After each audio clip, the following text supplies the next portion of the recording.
So a couple weeks ago, I made a video about Linkin Park and maybe crowning a new lead singer to continue the band's legacy. And last week, that became a reality when the band named Emily Armstrong as the new lead vocalist for Linkin Park. I had speculated that it was going to be Amy Lee from Evanescence, but I was right that it was a female vocalist.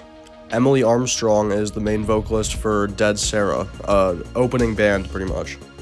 The one thing I did not expect was the amount of criticism and controversy around this new lead singer. I mean, it is crazy.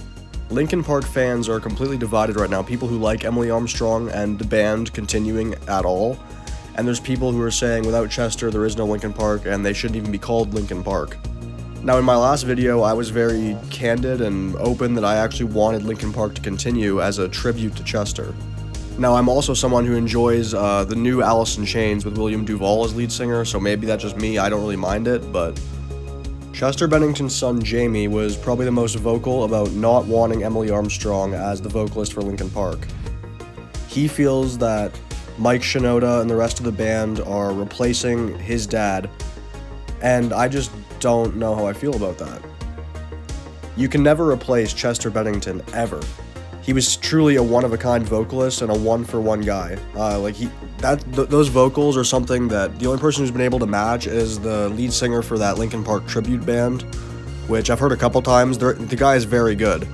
I think Jamie was also talking about how he wanted tickets to one of their shows to see Emily Armstrong and get that kind of closure, but it's a really weird saga. I'm actually going to have to pull something up right now to see how this went down. So I think the biggest quote that keeps coming out in articles is Jamie saying that Mike Shinoda quietly erased my father's life and legacy in real time during International Suicide Prevention Month. And I don't know, that seems like a really harsh thing to say. I mean, there's people who are supporting Jamie and people who think that he's being overly harsh on the band. Another thing to point out is they have a new drummer as well.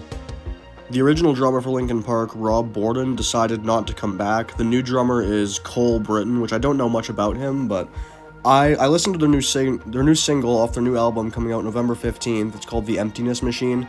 I went into that with no expectations, thinking honestly I was not going to like it. I really like that song. That song I think is really well done, and I think Mike Shinoda and Emily Armstrong's vocals, they mesh together really well. Now, the biggest piece of this puzzle, and the reason Emily Armstrong is getting so much controversy and just shit overall, is due to her ties with Scientology and Danny Masterson. For those who don't know Danny Masterson, he was on that 70s show and also The Ranch. I'm not going to talk much about why he is in prison right now, but during early preliminary hearings in his trial, Emily Armstrong, as well as people like Ashton Kutcher and Mila Kunis, came out and supported Danny Masterson, despite the horrible things people were accusing him of. Danny Masterson ended up getting convicted of these things, so it wasn't false allegations. He's literally convicted of doing these things. Another thing people are giving Emily Armstrong grief over is the fact that in Scientology they believe mental illness isn't a real problem or a real thing, and I completely understand why that is infuriating, and the irony in that Chester Bennington lost his battle with depression, so it really is pissing some people off, and I completely understand why and see the point of that. At the same time, I also want to play devil's advocate a little bit and point out the fact that maybe leaving Scientology isn't the easiest thing in the world. I'm not going to get involved with that or talk about that too much, but Scientology isn't something you can just simply, hang your boots up and walk out the door of. It's actually quite hard to fully get out. It's like the Hells Angels. That being said, I think some of Linkin Park's fans are really coming down hard on the band, and it's probably really disheartening for the band to hear. They were really excited about just getting to play together again, put out new music, and they're doing it in memory of their friend. Not their bandmate, not their cash cow, their friend. A man that meant a lot to all of them. I personally think that Chester Bennington would be okay with this new incarnation of the band going forward, because it's not replacing him. You cannot replace a guy like that. It's honoring his legacy. Now maybe, yes, Emily Armstrong being the choice, I personally think she's a decent vocalist, but with the controversy around her past in Scientology and shit like that, it is really, I understand why fans are not happy. Now, the biggest question is, where is this going to go from here? They have a new album coming out titled From Zero, so this whole album's already done. They have an album done. They've done live shows with her. So I'm pretty sure Emily Armstrong is here to stay, and I just honestly think if you don't like this new incarnation of Linkin Park, instead of, giving the whole band grief and making it all about Chester's passing, just don't listen to their music. Lots of people don't like the new incarnation of Alice in Chains, or even with me, I didn't like the incarnation of Sublime with Rome. That wasn't my cup of tea. But instead of, being like, oh, you cannot replace Bradley Noel, I just didn't listen to their music anymore. Now, in the last year, Linkin Park's actually released 2 unreleased B-side songs with Chester on vocals, Friendly Fire and Lost. I think what will be really cool is I personally believe that those 2 songs should be on Linkin Park's new album.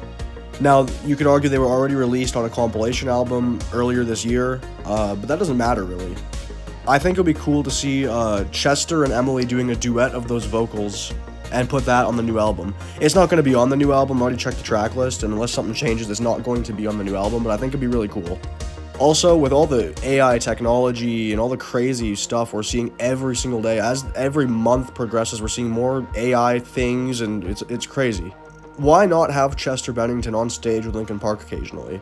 They've done it for the last, I don't know how many years now. They've had holograms of Tupac Shakur and Eazy-E, and they look incredible. They're quite something. You could do something like that with Chester Bennington. If, of course, his family is okay with it and the band is okay with it, because that's just, it would be hard to see your friend you haven't seen in 7 years and it's a hologram, it would be really odd. However, I think it'd be really cool, and it's just trying to find a solution. Another thing I think needs to be done is the band or Emily Armstrong needs to release a statement, which surprisingly hasn't happened yet. I think they will address the controversy eventually. Specifically Emily Armstrong, I think she'll probably address the controversy. Maybe on her Instagram, maybe on an official band post. I have no idea, but I think she needs to set the record straight to get back in the good books of Linkin Park fans.